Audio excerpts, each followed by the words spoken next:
جی میرا سوال علامہ صاحب سے یہ ہے کہ سنا ہے کہ امام اعظم ابو حنیفہ رحمۃ اللہ علیہ کا موقف بھی یہی تھا کہ والدین مصطفیٰ صلی اللہ علیہ وآلہ وسلم نے کلمہ نہیں پڑھا، تو اس بارے میں رہنمائی فرمائیں۔ یہ اصل میں ایک بہت بڑا مغالطہ لگا ہے لوگوں کو، جس کی وجہ سے جو عدم ایمان کے قائل ہیں وہ اس بات کی تشہیر کرنا اپنے لیے ضروری سمجھتے ہیں، جبکہ امام اعظم ابو حنیفہ رضی اللہ تعالیٰ عنہ آپ سے علماء فرماتے ہیں یہ توقع ہی نہیں کی جا سکتی۔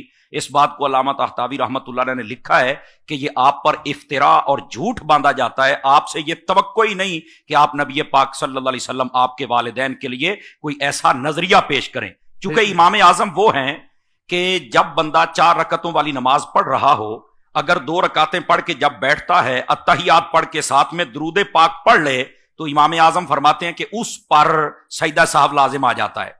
آقا کریم خواب میں تشریف لائے تو فرمایا کہ میرے اوپر درود پڑا ہے اور تو نے یہ مسئلہ بتا دیا کہ سجدہ صاحب واجب ہو جاتا ہے۔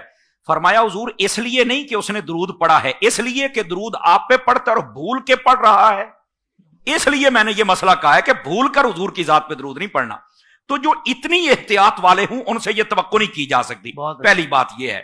دوسری بات یہ ہے علماء اسلام نے اس بات کی تصریح فرما دی کہ امام اعظم کی جس کتاب کا ذکر کیا جاتا ہے اس کا نام ہے فقہ الاکبر، اگر اس کا اصلی نسخہ دیکھا جائے تو وہاں پر یہ جو لوگ پیش کرتے ہیں نا ماتا علی الکفر کی عبارت، وہاں پر یہ لفظ نہیں، اس کا معنی ہوتا ہے وہ دونوں یعنی حضور کے والدین کفر پہ مرے، استغفر اللہ ایسی بات نہیں ہے، وہاں پر یہ موجود ہے ماتا علی الکفر، ڈبل ماں ہے، یہ ماں نافیہ پہلے، اس کا مطلب ہے نہیں فوت ہوئے وہ دونوں کفر پر بلکہ وہ تو ایمان والے تھے۔ سبحان اللہ، یہ اصل بات ہے۔ اب بات سمجھ آئی ہے؟